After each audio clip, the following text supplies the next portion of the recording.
अगर रोना आ रहा है तो रो लो, लेकिन कभी हार मत मानना मेरे दोस्त। सफलता एक ना एक दिन तुम्हारे कदम चूमेगी, क्योंकि बहुत सारी रातों से लड़ने के बाद वो रात भी आती है जब दुनिया कहती है इसकी तो रातों रात किस्मत बदल गई। स्वागत है दोस्तों आपका मेरे YouTube चैनल पे। मैं आपका दोस्त अक्षय। दोस्तों, अगर आप परेशान हो और कुछ समझ नहीं आ रहा है कि जिंदगी में करना क्या है, तो इस वीडियो को अंत तक जरूर देखें और मेरे YouTube चैनल को सब्सक्राइब भी कर दे।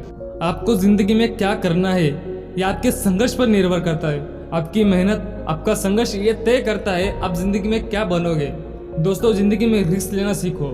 रिस्क हर उस चीज में लो जो आपके सपनों को पूरा करने में आपकी मदद करेगी। ये जिंदगी आपकी है, ये सपने आपके, ये मंजिल भी आप ही की है, तो उस मंजिल को पाने के लिए संघर्ष भी आपको ही करना पड़ेगा। और ये जान लो कि हर व्यक्ति को जीवन में संघर्ष करना है, चाहे वो भगवान ही क्यों ना हो। संघर्ष तो करना ही है। दुनिया में ऐसा कोई नहीं है जिसे संघर्ष ना करना पड़ा हो।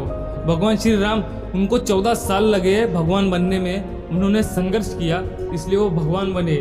जब श्री राम नहीं बचे संघर्ष करने से, तो आप कैसे छोड़ सकते हो संघर्ष करना। जिंदगी में कभी मुसीबतों से घबराओ मत, क्योंकि मुसीबतें आती है परिवर्तन करने के लिए, और परिवर्तन तभी होगा जब आप संघर्ष करोगे। और मेरी एक बात हमेशा याद रखना, संघर्ष की रात जितनी ज्यादा अंधेरी होगी, सफलता का सूरज उतना ही तेज चमकेगा। अगर आप आज संघर्ष करना सिर्फ इस वजह से छोड़ दोगे कि आपको मेहनत करना पसंद नहीं है, तो आपका जीवन कठिनाई और परेशानियों से भर जाएगा। लेकिन आप वो करोगे जो मुश्किल लग रहा है, तो आपका सफलता पाने से कोई रोक नहीं सकता। जिंदगी में कभी आसान काम करने वाले को कुछ हासिल नहीं होता, इसलिए हमेशा जिंदगी में कठिन रास्ता चुना करो। और ऐसे ही एक संघर्ष की कहानी, जिसके कहानी के बिना इस संघर्ष नाम का शब्द अधूरा है, वो है डॉक्टर बाबा साहेब अम्बेडकर। डॉक्टर बाबा साहेब अम्बेडकर, जिन्होंने हमारे देश का संविधान लिखा है। ये समाज जिसे पढ़ने नहीं देता था, उनकी परछाई से भी दूर भागता था, सारे हालात उनके खिलाफ थे। उस इंसान ने अपनी पढ़ाई के दम पे अपनी फैमिली और अपने देश की पहचान सारी दुनिया में कर दी। जितनी डिग्रियां इस इलाके में किसी के पास नहीं होगी, उतनी डिग्रियां तो उनके अकेले के पास थी।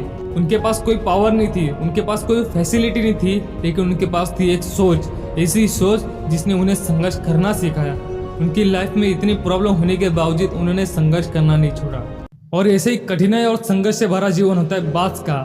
बाज की उम्र होती है 70 साल की, लेकिन 40 साल की उम्र में उसकी चोंच कमजोर हो जाती है। और जब चोंच कमजोर हो जाती है तो शिकार कर नहीं सकता, और शिकार जब कर नहीं सकता तो 40 की उम्र में ही मर जाएगा।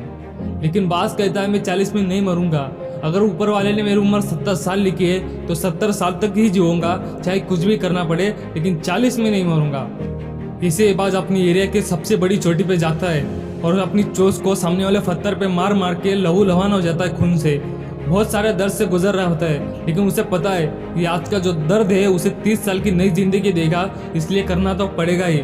और कुछ महीने बाद उसको नई चोंच के साथ उसकी नई जिंदगी मिलती है। नई जिंदगी उसको इसलिए मिली क्योंकि उसने संघर्ष किया। अरे दर्द तो सबके एक से ही होते हैं, मगर हौसले सबके अलग अलग होते हैं। कोई हताश होकर बिखर जाता है तो कोई संघर्ष करके निखर जाता है। इसलिए संघर्ष करना जिंदगी में कभी छोड़ना मत मेरे दोस्तों।